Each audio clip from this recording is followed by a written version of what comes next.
President শহীদ জিয়াউর রহমান, আল্লাহ তার কবরকে জান্নাতের টুকরা বানিয়ে দাও, বলেন আমিন। তিনি সত্যি সৎ মানুষ ছিলেন।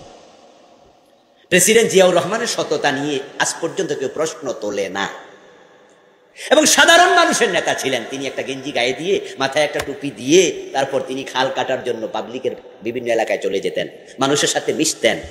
অত্যন্ত সৎ মানুষ ছিলেন। যে ৫৪ বছরে আমরা কিন্তু যোগ্য নেতা পাইনি, এ কথা বললে নিমক হারামি হবে।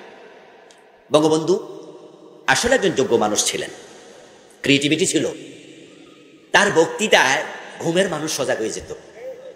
উনি স্বপ্ন দেখেছিলেন সোনার বাংলা, কিন্তু তিনি কি সোনার বাংলা বানাইতে পেরেছেন?